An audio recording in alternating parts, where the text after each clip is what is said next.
She said, "I don't want to be tied down, I want to experience life." I said, "Go experience it." Then I helped her pack, wished her well, and immediately started living my best life. Her experience lasted exactly 11 days before she came crawling back. I, 48 male, was with Diane, 46, for 12 years. Not married, she always said marriage was just a piece of paper, and I was fine with that. We had a good life. Nice townhouse, decent careers, Sunday brunches at our favorite spot, yearly vacation to the coast. Comfortable. Stable, or so I thought. 3 weeks ago, Diane sits me down with this serious expression, says she's been doing a lot of thinking, says she feels like life is passing her by. She starts talking about her coworker Melissa, who just got back from a spiritual retreat in Sedona, and how another friend Jessica is taking salsa lessons with her new boyfriend who's 35 and so full of life. I need to experience things, Todd. Real things. I've been in this bubble for too long. I asked what bubble she meant. Our relationship. Our life. All of it, don't you feel it? We're just existing, going through motions. I watch these TikToks of people living their truth and I think, what's my truth? I don't even know anymore. TikToks. She's 46 years old, talking about TikToks. I stayed calm, asked if she wanted us to try new things together, take the cooking class she mentioned last year, plan a different vacation, whatever she needed. You don't get it. I need to do this alone. I need to find myself without this. She gestured around our living room like it was a prison cell. So you're breaking up with me? I'm choosing myself, Todd. For once in my life, I'm choosing myself. Here's the thing. I could have fought, could have begged, could have tried to convince her. But you know what? I'm 48 years old. Too old for games. If someone doesn't want to be with you, you let them go. Okay, I said. When do you want to move out? Her face did this thing like she expected more resistance. I was thinking by the end of the week. I'll help you pack. And I did. Bought boxes, bubble wrapped the works, helped her load her stuff into the U-Haul she rented. She was moving in with Jessica temporarily, while she figured things out. As she was leaving, she turned to me with tears in her eyes. You're being so amazing about this, Todd. We can still be friends, right? This doesn't have to be ugly. Sure, Diane. Go experience life. Hope you find what you're looking for. She hugged me, I didn't hug back, just patted her shoulder. Then she left. That was Saturday. By Monday, I'd already signed up for the gym membership I'd been putting off, deep cleaned the entire house, and turned her craft room into a home office. By Wednesday, I'd reconnected with my old poker buddies and made plans for Friday night. Life was actually pretty good. Then exactly 11 days after she left, at 7 a.m. on a Wednesday morning my doorbell rings. Update 1. Holy crap, didn't expect this to blow up. Y'all wanna know what happened when she showed up? Buckle up. So there's Diane at my door, 7 a.m., looking like she'd been crying. Hair unwashed, wearing the same yoga pants I saw her leave in, dragging 2 suitcases. Todd, we need to talk. About what? Can I come in? Please? I looked at my watch. I have a work call in 20 minutes. You've got 15. She wheeled her suitcases into the foyer. Didn't even ask, just assumed. Red flag number 1. Living with Jessica is a working out, she started. Her boyfriend is always there and their solo apartment smells like his cologne and... Diane, why are you telling me this? She looked at me like I was dense. Because I'm coming home, obviously. I've experienced enough. I know what I want now. And what's that? This. My life back. I actually laughed. Not a mean laugh, just surprised. Your life back. Diane, you left your life. You said it was a prison bubble, remember? I was confused. Melissa made it sound so amazing, being free and independent. But it's actually terrible out there, Todd. Do you know how expensive everything is? Jessica charged me $800 just to sleep on her couch. And the dating apps. Oh my God. The men our age are either married and cheating, or they're posting gym selfies with their shirts off talking about being alpha wolves or whatever. You were on dating apps. Her face went red. Just looking. Just to see what was out there. But that's not the point. The point is I made a mistake. We're adults. We can work through this. No. No. No, Diane. You made your choice. I respected it. I've moved on. Moved on. It's been 11 days. Yeah, and they've been great. I joined a basketball league. I'm taking that woodworking class at the community center. I'm actually happy. She started crying then. Full waterworks. You can't just throw away 12 years. I didn't. You did. Where am I supposed to go? Jessica's couch is still available for $800, I assume. I can't afford that. I spent all my savings on the retreat. What retreat? Turns out she'd blown $3,500 on a Rediscover Your Divine Feminine weekend that was basically just yoga and journaling in an overpriced resort. That's not my problem, Diane. Then she hit me with, you know what? Fine. But I want my half of everything. This house, the furniture, everything I'm entitled to after 12 years. Entitled to what? The house is in my name. I bought it before we met. You never wanted to be added because you said ownership was too permanent. The furniture? You took what was yours. What's left I bought. I contributed. I bought groceries. I decorated. And you lived here rent-free for 12 years. I think we're more than even. She went ballistic. Started screaming about how I was financially abusing her. How she'd tell everyone what a monster I was. How her friend's cousin was a lawyer who'd make me pay. I stayed calm. Diane, you need to leave. Now. This is my home. Not anymore. You chose yourself, remember. Go do that somewhere else. She grabbed her suitcases and stormed out. But not before saying, you'll regret this, Todd. When you're old and alone, you'll wish you'd taken me back. He would not, in fact, regret this. The real comedy started about 2 hours later. Update 2. You guys are not ready for this circus. So 2 hours after Diane storms out, my phone starts blowing up. Her mom, Gladys, calling me a heartless bastard. Her sister, Nicole, texting that I'm throwing away the best thing that ever happened to me.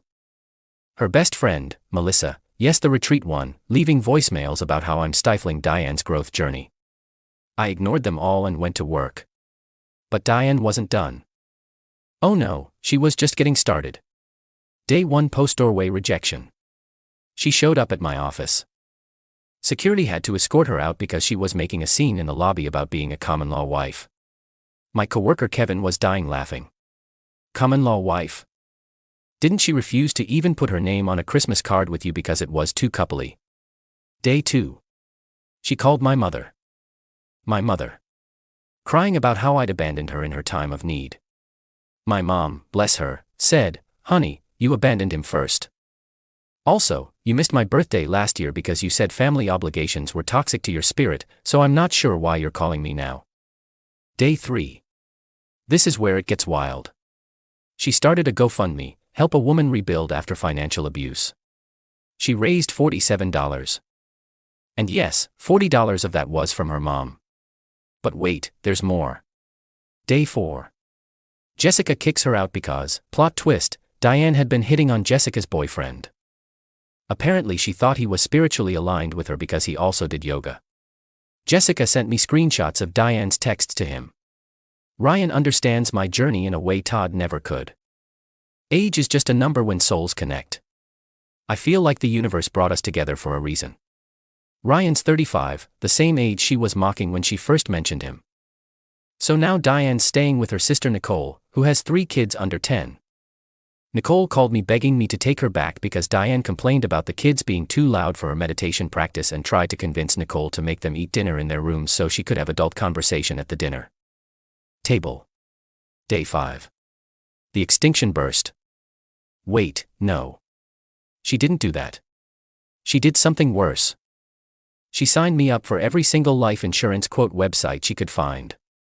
My phone and email were getting hammered with Todd, we've been trying to reach you about your life insurance needs. Petty. Yes. Effective. Also yes. Took me hours to unsubscribe from everything. But then she made the fatal mistake. Day 6. She contacted my ex-girlfriend from college, Rachel, on Facebook. Told her I was single and vulnerable and that Rachel should shoot her shot because I was probably desperate for female attention by now. Rachel screenshotted everything and sent it to me with crying laughing emojis. Is this the same woman who threw a fit at your company picnic because I commented nice photo on your LinkedIn picture? Rachel and I had a good laugh. Then Rachel did something beautiful. She posted the screenshots publicly with the caption, "When your ex's ex tries to pimp him out because she's mad he won't take her back after she dumped him for experiences." It went mini viral in our city. 1,500 shares. Diane was mortified. Then came the lawyer. Final update. The lawyer showed up yesterday. It was her friend's cousin's roommate who was a paralegal. Not a lawyer. A paralegal. Douglas, 28, fresh out of community college, showed up in a suit that still had the JOSA bank tags tucked in the collar. He handed me a letter, printed on regular paper, not even letterhead, demanding I pay Diane cohabitation support of $2,000 a month for 6 years, half the house's value, and emotional damages of $50,000. I actually invited him in for coffee. Poor kid looked terrified. Douglas, can I ask you something? Did you Google any of this before you came here? Diane said she had rights. Did she mention she never paid rent? Never had her name on anything?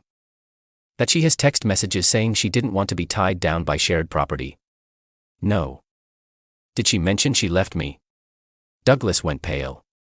She said it was mutual. I showed him her breakup text where she called our life together a soul-sucking suburban nightmare and said she needed to spread her wings and fly away from mediocrity. He packed up his fake legal documents and left. But not before saying, she's been texting my roommate trying to get free legal advice at 2 a.m. He's blocked her on everything. Good luck, man. That afternoon, I get a call from Nicole. Diane's been evicted from her house too. Apparently, she told Nicole's husband he was wasting his potential working in HVAC when he could be a life coach. Rearranged their entire living room for better energy flow. Threw away Nicole's kids' Halloween candy because processed sugar blocks spiritual growth. Started burning sage at 5 a.m. to cleanse the space. Invited her retreat friends over for a goddess circle without asking. Nicole was done. Todd, I'm sorry I called you heartless. She's lost it. She keeps talking about how the universe is testing her and Mercury is in microwave or whatever. Retrograde. I don't care what it's in, I want her out. Last I heard, Diane was couch surfing with various retreat friends. Each one kicks her out within 48 hours because she tells them how to optimize their living space. Criticizes their food choices. Tries to get them to invest in her new business idea. Life coaching, obviously. Expects them to drive her everywhere because she sold her car for retreat funds. The beautiful karma. Melissa, the friend who started all this with her retreat stories. She blocked Diane after Diane suggested Melissa's boyfriend was holding her back from her full potential and offered to help her break free for a small coaching fee. Yesterday, I ran into Diane at the grocery store. She was buying ramen and generic brand coffee. Saw me with my cart full of actual food and just stared. Hey Diane, how's the life experience going? She looked exhausted. Todd, You know what? Don't answer that. I hope you find what you're looking for. Really? I meant it. But I also walked away before she could launch into whatever speech she'd been practicing. Got home to find a text from an unknown number. This is Diane's mom. She's staying with me now, made her get a job at Target. She starts Monday. Thank you for not taking her back. She needed this wake-up call. P.S. I'm sorry for calling you a bastard. Plot twist. Gladys ended up being the real MVP. My life now. Fantastic. Lost 15 pounds at the gym.